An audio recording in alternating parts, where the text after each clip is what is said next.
Hey guys, welcome back. It's Dave. It's been a while since I put out a video, mainly for a couple reasons. One, school is back in session, so I'm back to work teaching, and I haven't been had the opportunity to play as much, and therefore do a thorough job of handicapping as well. But I have been playing on weekends. The other reason has been simply because I haven't really made many changes to the grids or any modifications. But what I want to do is I want to share with you what I don't want to call a modification, more of an alteration. The last time we were together, the columns that we added here was the race rating, and then I had a performance value. And I had the performance value was pretty much a combination of the race rating and the target rating. And there's two things that I've done now. I've gotten rid of the performance value. I've stopped using it simply because I thought it was, I didn't think it was very effective. And I thought it was skewing the overall numbers a little too much. Not necessarily the top overall, but I had horses showing up as second and third simply because of the performance value. And these horses were missing certain elements and factors in here. So I got rid of that. And the other thing I did was the race rating. Even though I still have the column titled RR because I already had the grids copied in bulk, so I haven't changed them. What I'm doing now is I'm just simply using the speed rating, making life even easier for myself and for you.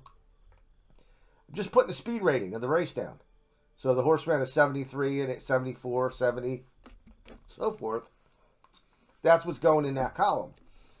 And now the speed rating is taking place, or taking place in the race rating, and is still being factored into the overall category. And what I've been noticing over the course of midweek, I think I played a day during the midweek Mountaineer, and today I noticed that it's having a better effect on the overall category. And what do I mean by that? I'm just saying by the results of the race when it's over, I'm finding that more horses that are showing up in color in the overall categories are running better, either winning the race or finishing in the money or so forth. So I have these grids. I have them I've had them in there before, with performance value. So here's what I recommend you do. Take the performance value. You can't take the entire column out, because watch what happens to the overall rating. If I delete this entire column, now I have no data in the overall rating, because that column is included in that formula. And since you already have the grids copied in bulk, instead of going and changing the formula in every single grid, what I recommend you do, this is what I've been doing, is you just go into, let me go to a blank grid real fast. Just delete the data. And then just black it out. So it's not a blank column. So it's not a blank column sitting there. And as long as you leave that column there, what it does is the overall category still averages all the other elements. Target rating, the race rating, the earlies are actually all the way up. All of these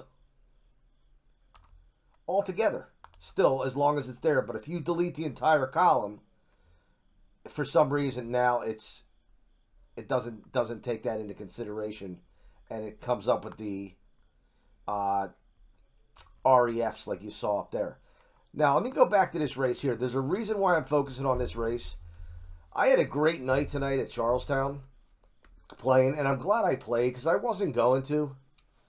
I looked at the races, and I second-guessed myself a couple times, and then I started at about 6:45, which was 15 minutes before post time. I decided, you know what, I'm just going to play race by race. And I started in race 2. Actually, I race 1. I did the first race in like a matter of 10 minutes. And I just started going on to a run. And if you look at race 4 right here, and I'll just focus on this grid a little bit, I took the 5 and the 7 on top. And here's my thought process with the 5 and the 7. Obviously, they're both showing up. It's first and second in the overall category. First and second on their way around in the early late. And they're showing up across the board in color here. This was a 4.5 furlong race. So I had a tendency to lean a little bit toward the 7 with the early speed. But the 5 horse showed that he was able to hang early and be in the mix. And then showed top numbers late and on the turn. So keep an eye out for that when you're doing your grids. Okay? Look for the, if you know the bias of the track, if the track is running early speed, lean toward your early speed, and then at the same time then, out of those early runners that you're leaning toward, look and see who also figures over here. And then if you see a horse that's not showing up, so for example, this 3 horse is not showing up in your early numbers, and let's say he was, for example, the tops in these 2 categories, you maybe want to bump him down a few ranks because of, the way the track is running. If the track is favoring horses from the back, that would be a different story there. But in this case, the first 3 races actually were won either on the lead or close to the lead. So I had the 5 and the 7 on top, the 2 and the 6 as second, and I had the 1 horse, okay, to pick it up in the end. And then the 5 horse actually won the race, and he went off at 17-1. And I'm going to kind of show you right now the day that I had. I'm going to start out with the smaller plays. Race 1, I had the 3, 5, 7. I don't know what got fourth there, but I had the superfecta for $7.20 ticket. I got $27.81 there. So I started building bankroll a little bit here. Race 3, I hit another superfecta, only paid 18, but again, $7.20, almost 3 times the money. And then race 4 came along, and I had the 5 horse to win because of the value. And I had $3 on them, and I got a return of 57. But on top of that, I played my exotics in that race, and that's where I made my killing tonight, just in race 4 alone. The trifecta, I singled the 5 on top in the try, and the 5-2-1 try paid $635, $673 for 50 cents, and I had a $4.50 ticket there.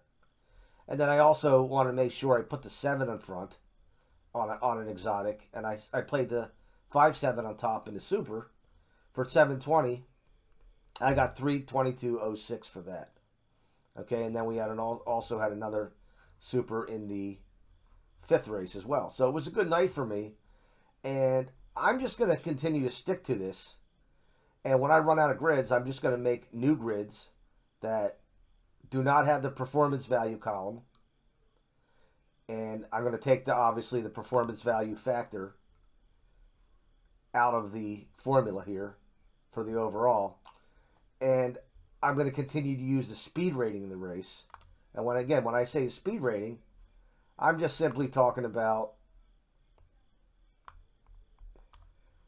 the Briz speed rating right here. So it's very simple. There's no calculation on your part. Just throw that rating right in there and see how it works for you.